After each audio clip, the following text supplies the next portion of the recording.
you, the audience, a certain measure of reflective concentration.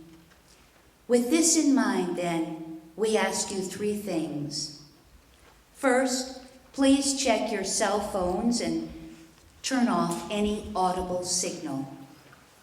Second, although audiences are always very gracious in offering their applause for a theatrical effort, we ask that tonight you refrain from any applause until our final vignette comes to an end. Instead of applause at the conclusion of each presentation, while the actors prepare the setting for the next vignette, perhaps you could allow that moment for a brief reflection on the spiritual impact of the events depicted, on the lives of those who were there, and on each of us today who carry on the legacy of the first Christians. Third, if at the conclusion of the evening you feel that what we have presented was, for you and your family, time well spent as a Lenten spiritual reflection, you might consider dropping a free will offering in one of the sealed baskets at the back of the church as you exit, but only if this past year has been good to you financially. We recommend $1 per person, but please feel no obligation whatsoever, particularly if you've encountered especially difficult challenges this year, as many of us have. Please know for the record that any funds you might donate this evening will be applied directly to the enhancement of our group's movie and drama ministry as we continue our attempts to bring alive the historical Jesus through the magic of theater and the quill of historical fiction. With that, then, let us begin a Passion Trilogy.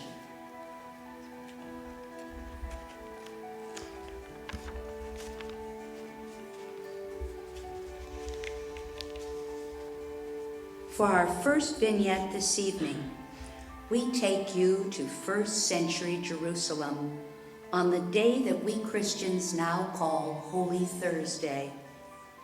Jesus and his apostles ended their Last Supper an hour or two ago and left the upper room to pray and to camp for the night, hidden away from those who might arrest him in the Garden of Gethsemane, across the Kidron Valley outside the east wall of the city.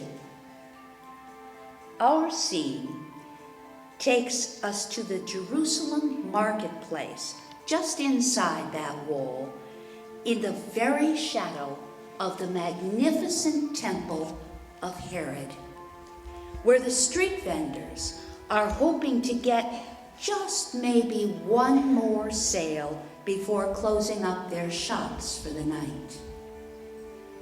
We present to you then Betrayal. Figs, dates, olives.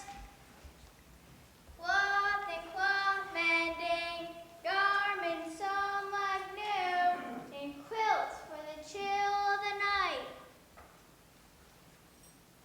Let us begin to close up, Tobias. The sunset is upon us. Okay, Mama. You have been a great help to me today, son. Thank you, Mama.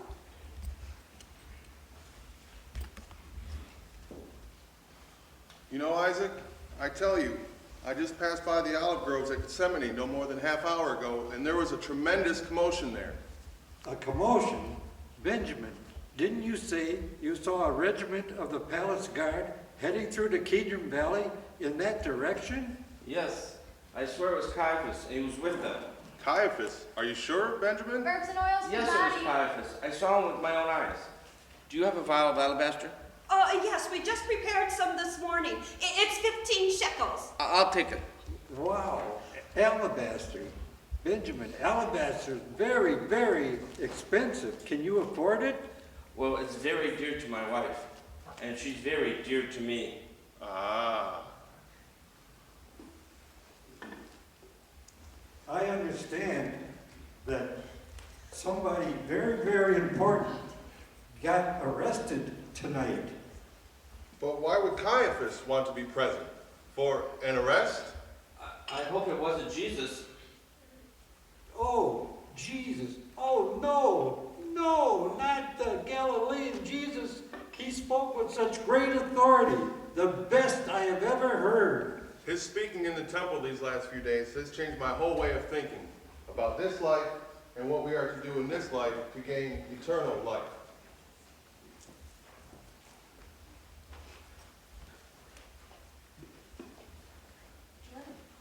Jordan. Cloth and cloth mending, a quilt for the chill of the night. No, no, thank you, no, thank you. Would you like some figs or dates, sir? How about a few olives? No, thank you, no figs, no figs.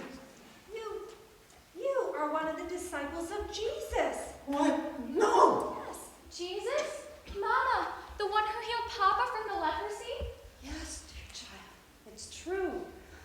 And you are the one to whom we entrust our monies for Rabbi Jesus' most worthy work. No, no. Judas. You are the one called Judas. Such a name. Our people are so blessed to have you, Judas. How can we possibly thank you for the work you all do? Papa says that your rabbi is our long-awaited Messiah. Well, He is, dear. He's the Messiah we've all been waiting for. Yes. Now I recognize you. You are the one who holds the purse for him. You must be the most trusted of his disciples. We are honored to meet you, sir. It's a privilege, a blessing to touch the hand of the dearest friend of our Messiah. I bow to you, Holy Judas, for the wonderful things you do for us all. I've seen you with him. You watch over him closely. You protect him. You keep him from harm. no, Please, no. sir, tell us what it is like to be with him, to live with him. Please. Yes, please, tell us. What is he like among his closest friends like you? Please, sir, tell us everything. There must be no one as close to him as you, dear Judas. No one but his own mother. Yes, of course. No one but her. Please, Judas. Jesus is the finest man I've ever met. Well, of course. Just as Papa said that the Messiah would be. We 12 traveled with him, lived with him, day in, day out for 3 years. We got up in the morning with him. We shared 2 or 3 meals with him every single day. We slept right next to him around the fire or in any number of strangers' homes. Yes, yes. Please tell us more. Please. But more, much more than just living with the man. I saw Jesus at his work. The man was sharp. No, he was brilliant. He would go up against some of the most educated men of our day. And without any malice whatsoever, without a single armament other than his own wisdom, fortitude, he could render a raging Sadducean or Pharisaic lion utterly defenseless. Leave them babbling on, scrambling with their words this way and that way, trying to somehow escape the ironclad cage that his words had created for them and their hypocritical demands on us. He was amazing. My holy Judas, why do you say was? We heard him speak in the temple just this morning. He was wonderful. And then, after gently taking 20 or 30 years of a man's study and turning it into cow dung, he would reach out to the man. And with a voice that was at once so powerful, yet so tender, he would praise, even exalt the man in front of the crowd for his diligence in the pursuit of these most serious and complicated matters of life. And as often as not, such a man would return again and again to listen to his words. And tell us, sir, about his compassion. Jesus is so well known for his compassion. Yes, his healings, his care for our poor and our suffering. Like many of us, I suppose, I always thought the Messiah would be a great military leader, a man invincible, even to those heathen Romans. Yes, we have all been taught the same. But I was wrong. We didn't know the meaning, the real meaning of love, until we saw Jesus' love. Love everybody. Wherever we went, people came to him.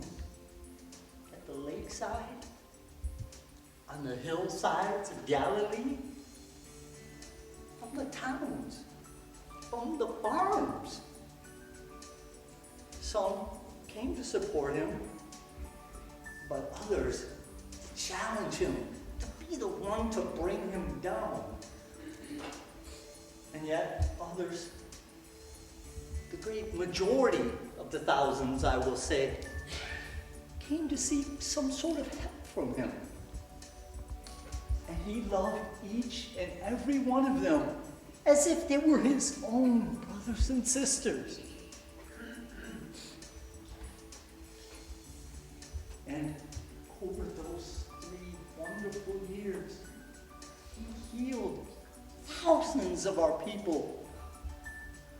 Many he healed the body, and yet many others he healed the soul, the very spirit that kept them alive.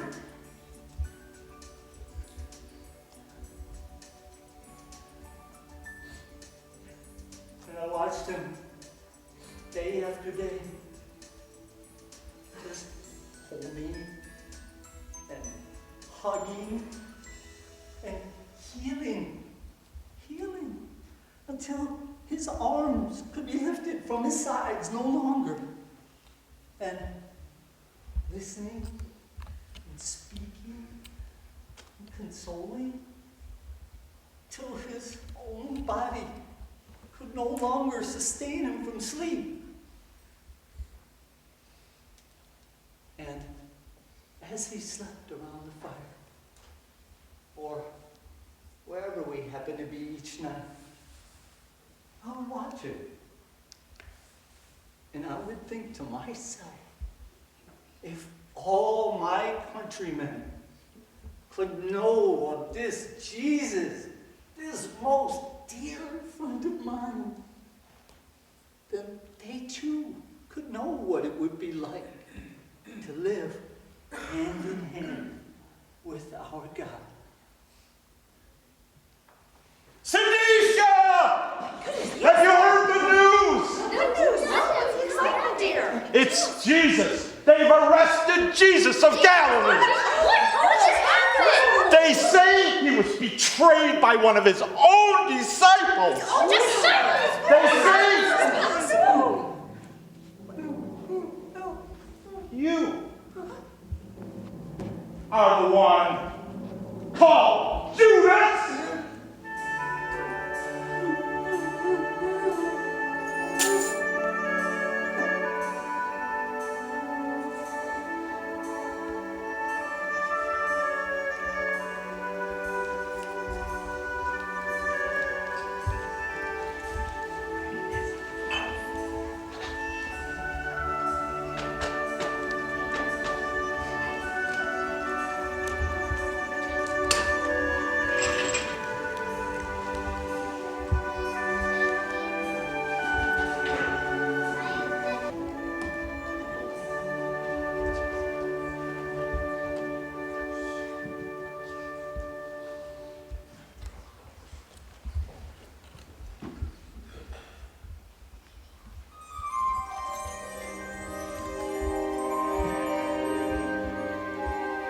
For our second vignette, we take you to the room where Jesus and his disciples had just celebrated their Passover meal on what we now call Holy Thursday evening.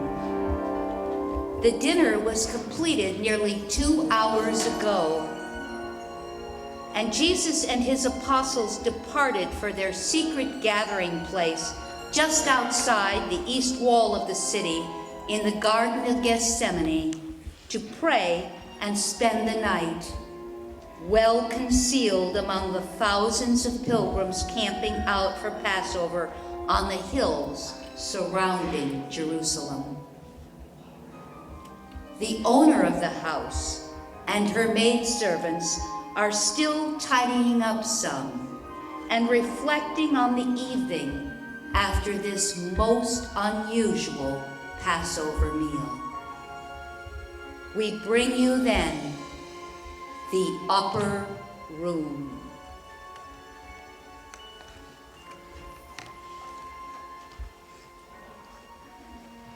Well, it took us a while, but I think we have it all cleaned up. Nonsense, Jardine. And what are you thinking? That the house is going to stay clean by the mere gift of the Almighty alone? Oh, calm yourself, Hadassah. Calm yourself, woman. Well, as the good book says, a clean house is a happy house. What? And in what book is that one in again? Such questions you ask, Yardina. And I look like a scribe to you? A scribe would have hands such as these that look like year-old dried-up figs. Our hands don't look like figs, Hadassah. Pomegranates maybe, but not figs. Well, somewhere in the book it has something about a house, and then something else about being clean. The men have been gone for over 2 hours now, Hadassah. I doubt they'll be returning anytime soon. And I gotta say, that was the most intriguing Passover meal that I have ever served at. Yes, absolutely. What a wonderful man that Jesus of Galilee is. I'd follow that man off 100 cubic foot if he asked me to, and never give it a second thought. He is something else, I'll give you that. Have you ever heard him speak? Yes, Lota, I did, just this week in the temple. Oh, and I wanted so bad to go myself. Well, everybody is talking about it. Oh, but the children, may the Almighty be praised for the 8 blessings he brings me. Well, they were chasing a mouse all over the house, knocking things over, spilling the flour. Oy, what a mess. There was more cleaning to be done than when the in-laws come for a visit again. A clean house is a happy. Tell us, Ardina, what was it like to be there in person? What did he have to say? Yes, tell us, Yardina. I fear he has the ability to leave one uplifted, inspired. Wait a minute. Somebody is somebody uplifted? Inspired? In our Jerusalem today? You can't be talking about Herod. And certainly not about that despot procurator of ours. Oh, Yachna, you own this magnificent house, and you hobnob with the hoity-toity in the city, and you have not heard our own Jesus speak before the crowds? Not directly, but I Yes, ma'am, of course. So tell us, Yardina, what was he like with the crowd? Yes, and don't spare us the details. I want to hear about all the anger. Oh, did he put those temple priests in their place for corrupting our sacred house of worship? And did he drive those money changers out of into the alleys? Oh, I loved it when I heard how he did that. That was just a day or two ago, was it not? No, Yes. Hadassah. He didn't do any of that. I've heard that he's becoming very popular with the people. Some of my friends in the Sanhedrin are becoming afraid of this man. And I have heard that it is his wisdom that stands out the most. Never before have I heard a rabbi speak with such power. But I have to say that what impressed me most was how a man with such power over people could at the same time stand before that crowd as the most humble, most compassionate man I have ever seen.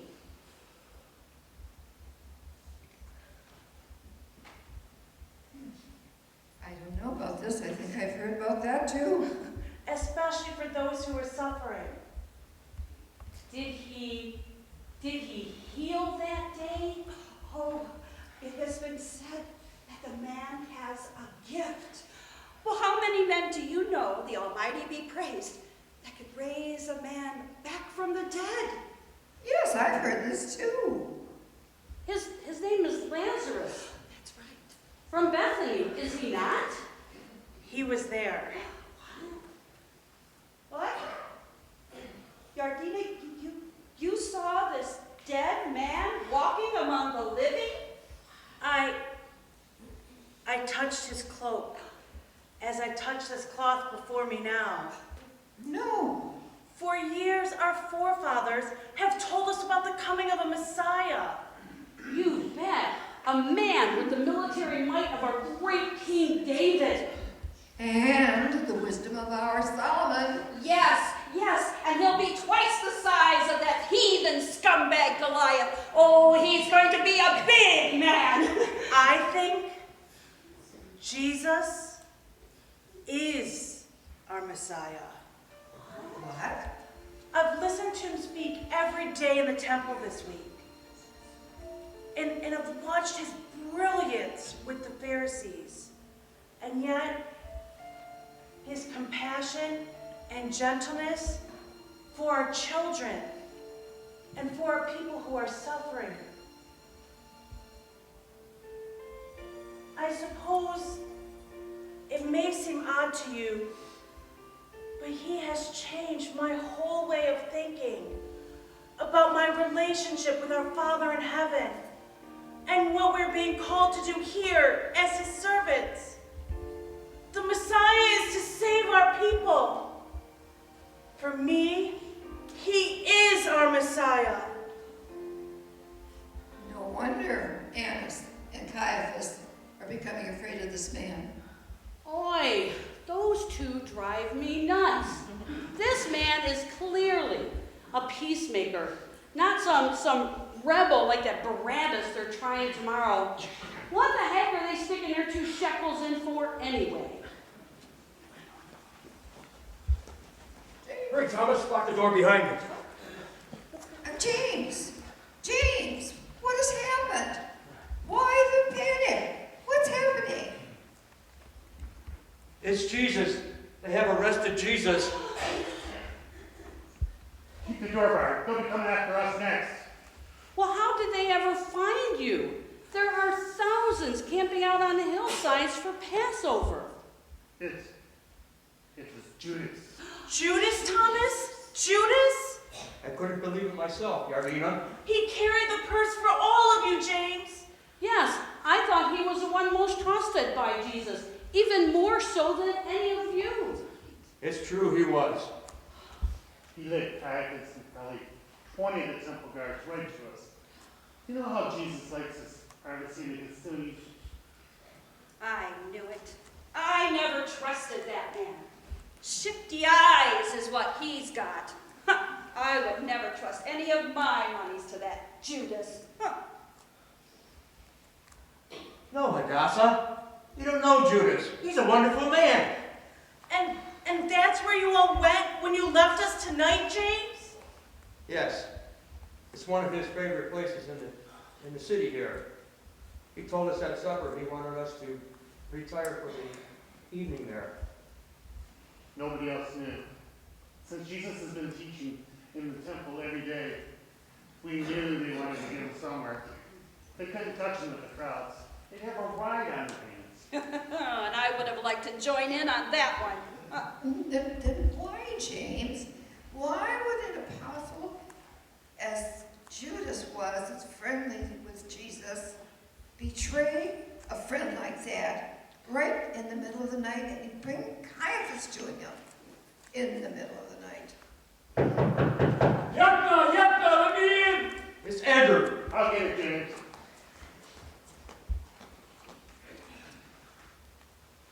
Thomas, you are here. Yes, and James as well. Get in. I'll bar the door behind you. Everyone is gone, James. We scattered all over the place. Oh, dear. Did anyone follow you, Andrew? No, I don't think so. How could Judas do this to us? Judas! Of all people, James. Judas!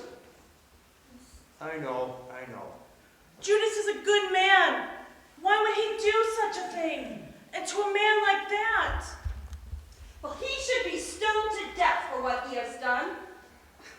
This man may be our long-awaited Messiah. And here he goes and leads Caiaphas right to him under the cover of darkness like that. I couldn't believe it when I saw him approaching with the soldiers. Do you know where they took him, Andrew? I'm not sure. We were all afraid, James. We were afraid. We just panicked and left him there. I know. And then, when my brother drew the sword like that... I was ready. I would have fought them. Thomas, that would have been foolish. But he stopped us. He stopped us from fighting them. And then, he healed that servant's ear. As if that man was no different from the many blind and deaf that had come to us. Wait a minute. You drew swords on the palace guard? No, Zolta, Peter. You know how my brother is. I have no doubt that Annas is behind all this. He's the one that pulls Caiaphas' strings anyway. He's been wanting to get Jesus and arrest him ever since he threw out those money changers. And Jesus healed the ear that Peter cut off, Andrew? Yes, Yadina. And then he admonished us for drawing our swords in the first place. Messiah. And that's when they drew their swords. We took off in all directions. And arrested him. Well, what's to be ashamed? Well, you would have been cut to pieces, every one of you. And where are the rest of you, Andrew? Will they be coming back here as well? I'm not sure. I think my brother and John may have followed them. I'm not sure. They would have taken him to the Antonia fortress and imprisoned him there. I'm not so sure about that. Caiaphas had that anxious look on his face. I'm pretty sure they might have taken him to his courtyard, maybe to have a trial in the morning. John has blood relations with the family of Caiaphas. Maybe he and Peter testified on behalf of Jesus. Your brother Peter is a good man. And when he speaks with the force of 10 lions. He won't let anything happen to Jesus. You can be sure of that. You're right, Passion. And Jesus was right to change his name to Peter. For that man is a rock, if I ever seen a rock. He won't let anything happen to Jesus. Not if he can. We too can come with him.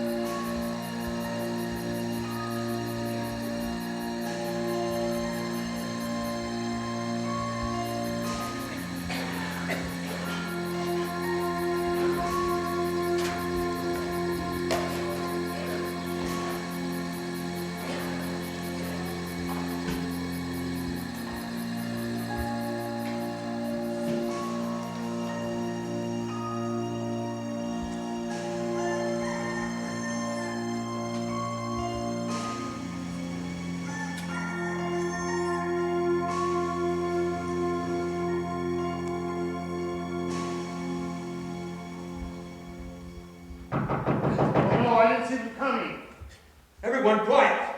Here, Dina. Yes? Who is it? It's me, Peter. It's Peter. Andrew, who's here? Thomas, James, and myself. Peter, where did they take him? Did they take him to the Kempius place? Where is he? They took him to the house of Annas last night. To the house of Annas? Why? They questioned him there all through the night. Questioned him? Were they trying him in front of Annas? Yes, and they're going to take him for a trial in front of the Sanhedrin this morning. Oh no, I knew it. On what charge, Peter? What do they accuse him of? Blasphemy! And they're going to change that to insurrection for the court of Pilate. Blasphemy? Insurrection? For a man like that? They are going to force Pilate to crucify him. Did you testify on his behalf, Peter? Yes, Peter, Mr. Rock. Did you tell them how ridiculous such an accusation must be? Well, did you use an earful of that lying voice that the Almighty has blessed you with? What did you tell him? I did! I did what he said I would do. What? I denied that I even ever knew him. Oh.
It's almost Sabbath evening. We can't just stay here and not know what's happening. One of us should know.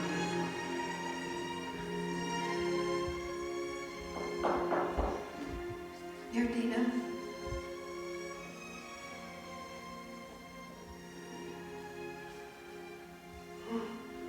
Mary? John? He's Dead.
Our third and final vignette this evening is the empty tomb.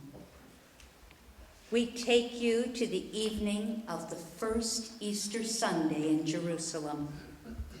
Rumors of the bodily resurrection of Jesus of Nazareth, the rabbi mercilessly crucified by order of Pontius Pilate only 2 days ago, are spreading about the city faster than the ominous clouds of an impending storm.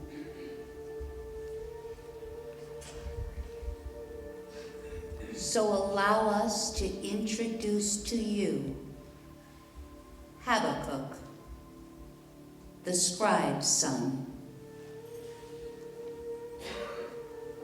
He's become a rather infamous investigative reporter for the local newspaper, the Jerusalem Star, and one who always brings his highly developed and well-seasoned skepticism about any such unusual event ever happening on his watch. Let's see what his investigation uncovers.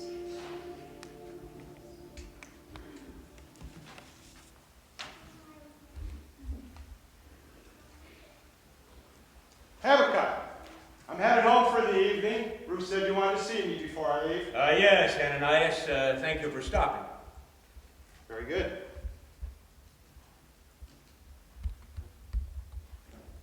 I'd like your permission to pursue a story. Ooh, a story, Habakkuk. You don't pursue stories, you dig up dirt. Yeah, maybe so. But I've done it well enough to bring your newspaper back into black ink, haven't I? Well, I'll give you that. So who are you after? I'm not sure yet. Oh? Well, you've heard the same rumors all about town that I have. Are you talking about this Jesus of Galilee? Yeah, I am. And all this rising from the dead this morning that everyone's talking about. Uh-huh. I've heard this Jesus speak. Up in Galilee about a year ago, and then again in the temple this week. As have I. We all have. He was good. No, Ananias. It wasn't just good. He was the best we ever saw. You know, if teachers or rabbis want to get their message heard, they have to, at some point, come and address us here in Jerusalem. We've heard them all. But there's never been one like him. Never.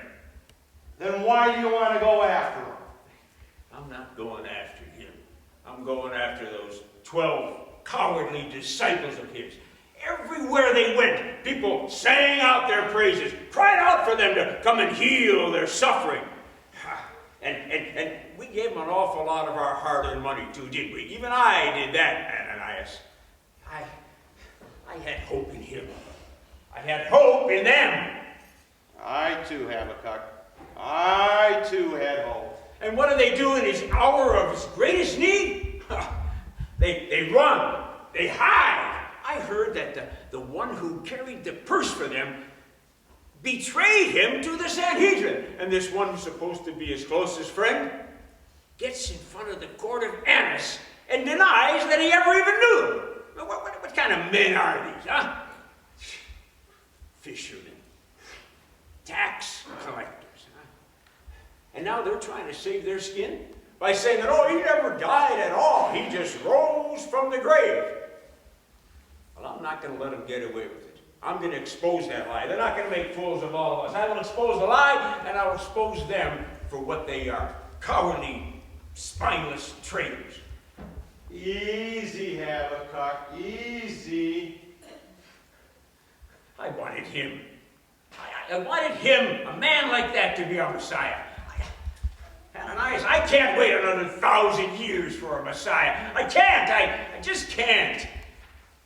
If those God-forsaken Romans can crucify a man like that with such barbarity and such impunity, when will it end, Ananias?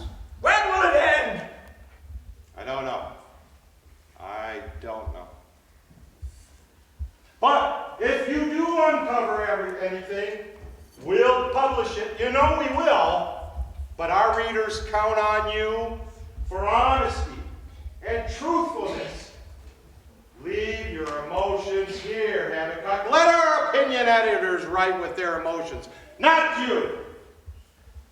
Not you. And may he be with you. Well, to the tomb tonight. I understand there are still people gathering around down there. I'm almost finished up here for the night. Okay.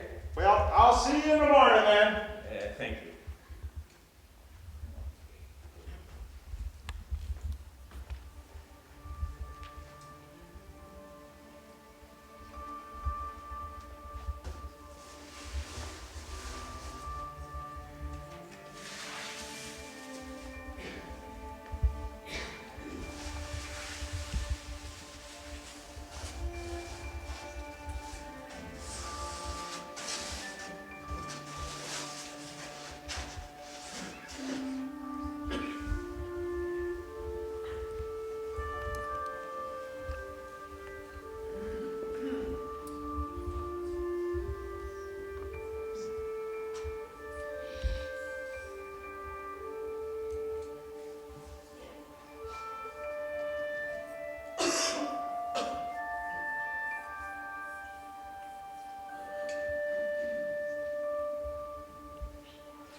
Excuse me, woman. Yes? Can I ask, what's going on here? Why are all these people gathering here? Have you not heard? Not heard? Not heard what? Have you been living under a rock, my good man? Well, I don't know that I've ever heard it quite put that way before. Have you not heard of Rabbi Jesus of Galilee? Well, sure, we've all heard of him. Why? Are you the only scatterman in all of Jerusalem who's not heard the news? Oh, you mean the rumors about this resurrection of the body? You call them rumors. Did you not see his friend Lazarus brought back to life only a short time ago? Well, sure, we all have, but my good woman, if a man has passed from life, especially by Roman crucifixion, I doubt that he has any energy to do anything, let alone rise from the dead. No man can bring himself back from the dead. Perhaps you're right. There's no man who could do that.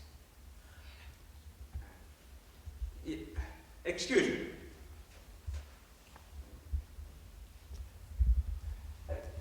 Excuse me, can I ask, what are you waiting around here for? Jesus is alive. He's no longer in there. He's alive again. Esther, speak when you're spoken to. Yes, Mama. Okay, that's quite all right, but tell me, this man was crucified 2 days ago. What makes you think he's still alive?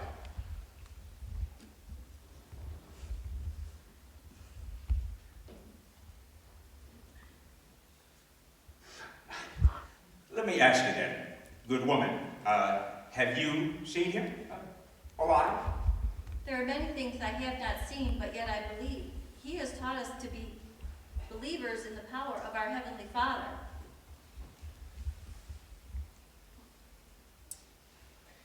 Everybody's talking about it. Everyone knows he's alive again. Esther. Yes, well, I'm sure he is. Mike, can I ask you, what makes you think he's alive? Why do you even think in those terms? Because I'm a disciple of his and a friend of his mother's. She and a good friend of his, Mary Magdalene, have just spoken to him this morning. But once again, good woman. Rachel. My name is Rachel. Rachel. Is it not often common that a woman of faith, like yourself, can be tricked? They can become a woman of blind faith. I mean, does it not seem in the most earnest interest of this woman's mother that she may have tried to convince his disciples that he rose from the dead? I mean, nobody has ever been so bold as to claim their own bodily resurrection. Doesn't it make more sense simply to see that somebody walked off with the body? Obviously, sir, you have never met his mother. Well, no, I guess I haven't. Then I, sir, will never be able to make you believe that this ground that we are standing on is now sacred ground. Oh, this is sacred ground. I see. This is holy ground. A great miracle has happened here just this morning. We came to pray here tonight. Well, I'm sure a miracle has happened here, young Esther. Thank you very much. I will just have to investigate this a little bit further myself. Good evening. Good evening, sir.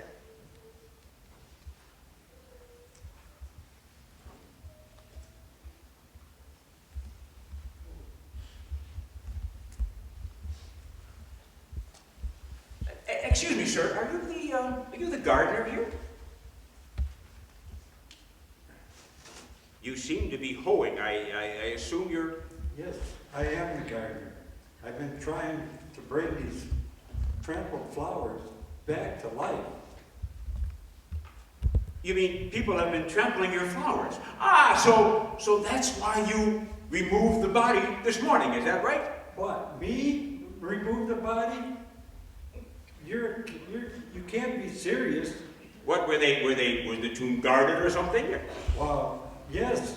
All of the temple guards were here last night, guarding the tomb all night long. Oh, I didn't realize that. I see. So if you didn't remove the body, wouldn't it make more sense to tell people, if you did move the body, maybe where you put the body so they wouldn't be trampling your flowers? Doesn't that make sense? I'll tell you what. Fine. Excuse me, sir. Excuse me? Excuse me, too.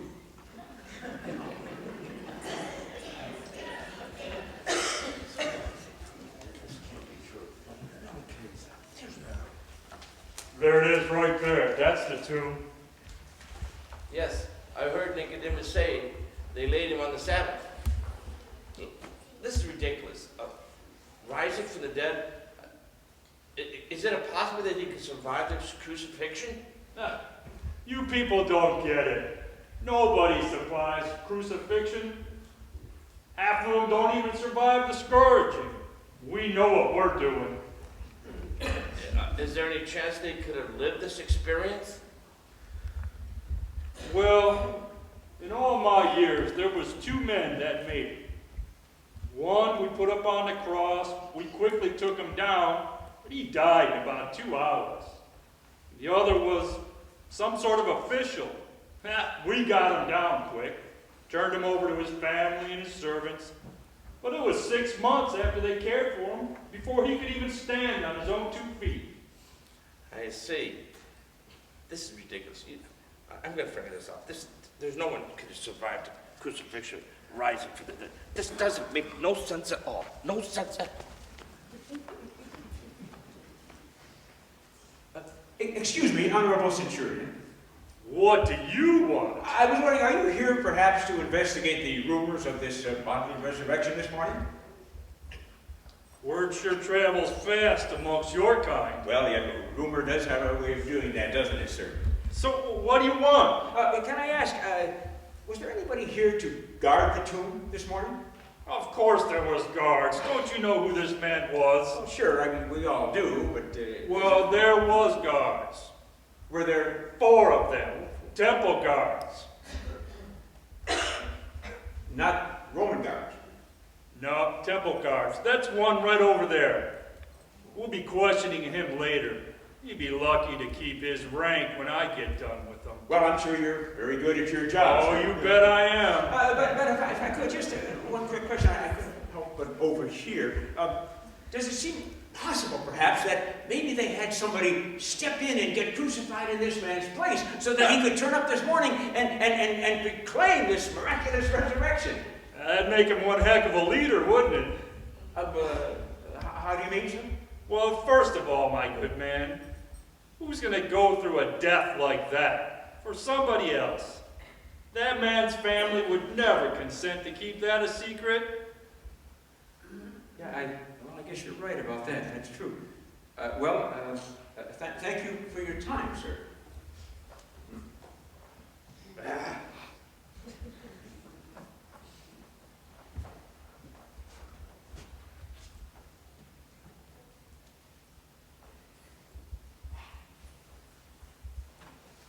Excuse me, sir? Yeah, what do you want? More questions? Just one, if I may. Yeah? Were you one of the soldiers assigned to guard this tomb here this morning? Yeah. There were 4 of us. Then can I ask, when were you assigned to begin your watch? We were ordered here last night. The eve following the Sabbath. That's what I thought. So there was one of us, so we don't work on the Sabbath. So the tomb was essentially unguarded from the eve of Sabbath on Friday until you arrived on Saturday night. Isn't that true? Yeah, but what difference does that make? Look, I know that your position is in some jeopardy because of what they say happened here this morning, but it seems very clear to me that the body was simply stolen away, probably by some of his disciples, and very likely during the night of Sabbath.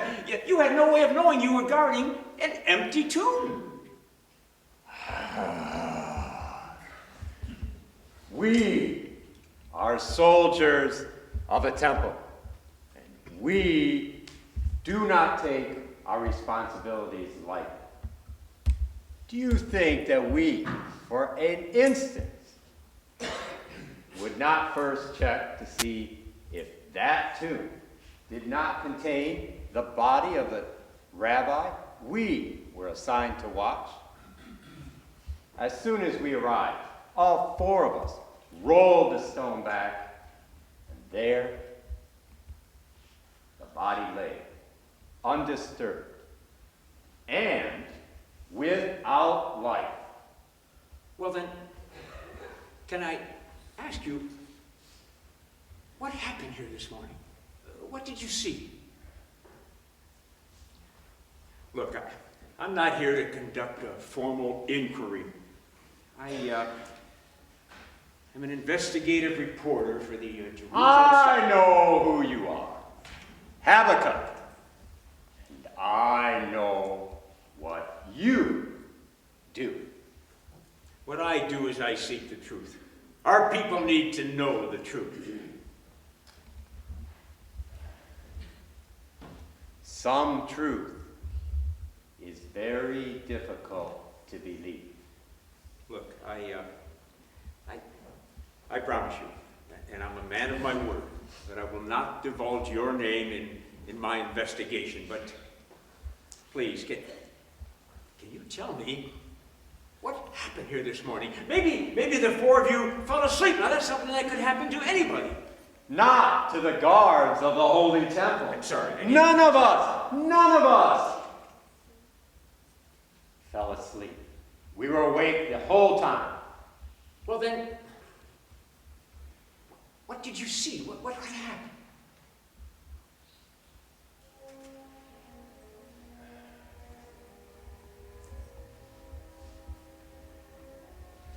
Shortly before the dawn's first light, everything became very quiet. There were no insects, no owls, no birds of the night. Even the cool valley breezes that had fanned our fire ceased, and our fire went out. We were left only with darkness. And then the earth trembled under our feet, ever so slightly. And then small rays of light slipped past the seal of the tomb. And then the stone began to move, as if under its own power. There was no one there to move it. And that light grew brighter and brighter from inside. It grew so bright that I couldn't see before me. I was blinded. So I put my hand before my eyes. And I tried to step back, but all I could do was fall to the ground. Well, of course you did. You must have been terribly frightened. No. I did not feel any fear at all. But I don't know why. Never in my life, to tell you the truth, have I felt so at peace. Well then, what did you see? What happened after you fell? After the stone stopped grinding and rolling, we looked. And there, the tomb, it was completely open. It was then that I heard the footsteps. Ah, so that's when they came to remove the body. They were the footsteps of only one man. What? How can that be? Well then, who was it? It was him. There is no doubt in my mind, it was him.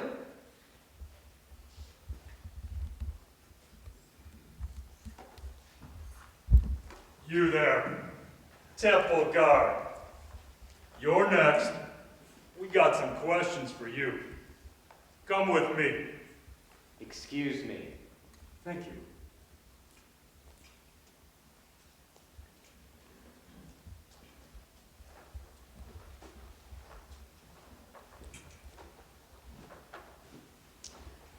How do they do it? No man can raise himself from death. He couldn't have survived the crucifixion. Couldn't have been a body double.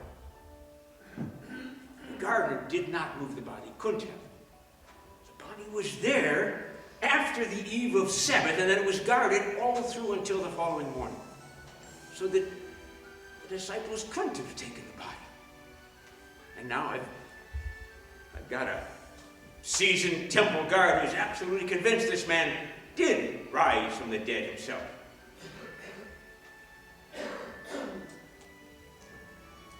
The guards don't seem to have been drinking.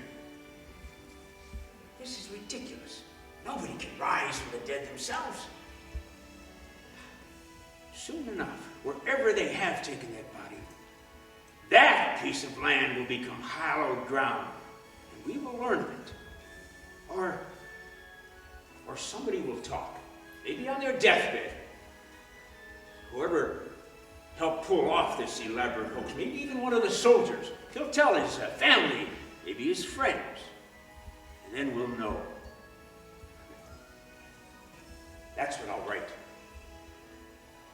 No religion can survive or thrive on when it's based on a hoax, even when it's elaborate as this. People give their lives for their beliefs. Nobody gives their life for a hoax. And soon enough, when those cowardly disciples of his are put to the test, when their life's on the line for their belief in this resurrection, then they'll confess to us what really happened here this morning. Then we'll know, and that will be the end of them. And also the end of that Jesus the Galilean. It's too bad. He was a good man. We're going to have to wait for another one, I guess. Father in heaven, when you send us the real Messiah, make him a man just like him.